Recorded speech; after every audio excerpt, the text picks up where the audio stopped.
Ang tatay ko, mabait, masunuring anak, ay mapagmahal na anak.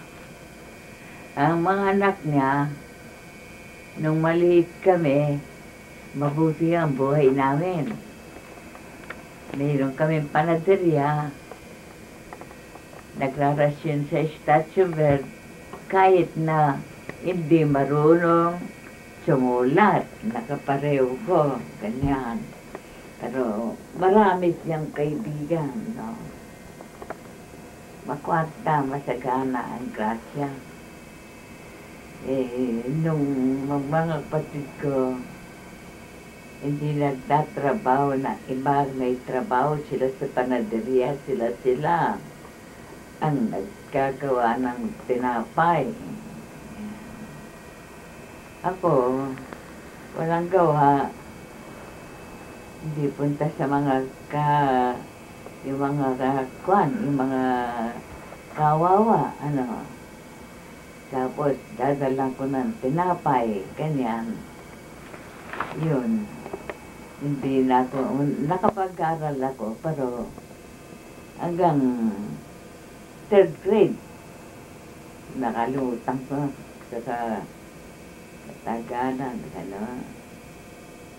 Ayun.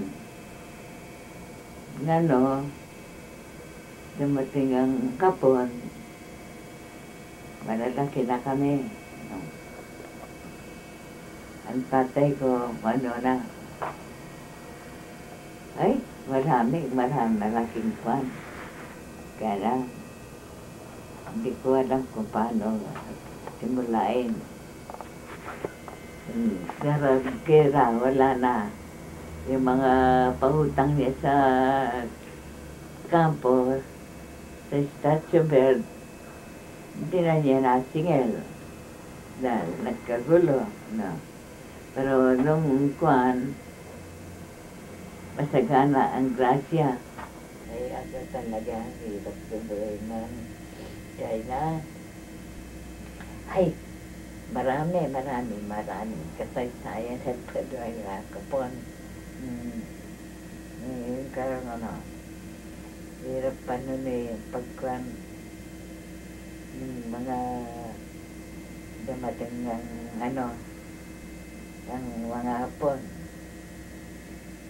Yung mga biyag na Amerikano, dinadala sa daw, payat na payat, kaya nakakawa.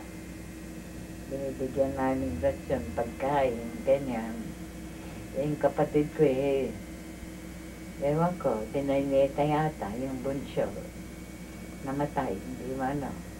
Yung pagbibigay niyang pagkain siya mga Amerikano, kaya maraming kaibigan Amerikano, nagsisya, mga ano.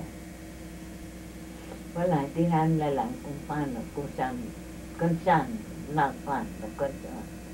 hindi na namin nakita. Ganun din, yung tatay ni Esmer, nilatay din ng hindi malam kung saan linideng, kaya, ang tagal na namin hinahanap yan, no liberation. Wala, hindi rin namin nakita ng kaya.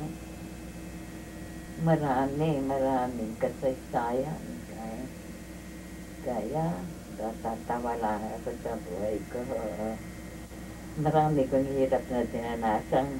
Kaya, ewan ko kung hanggang saan ako. Ngayon, yun lang naalala ko. Yung nakaraan ko. Hindi, mga anak ko, sayang.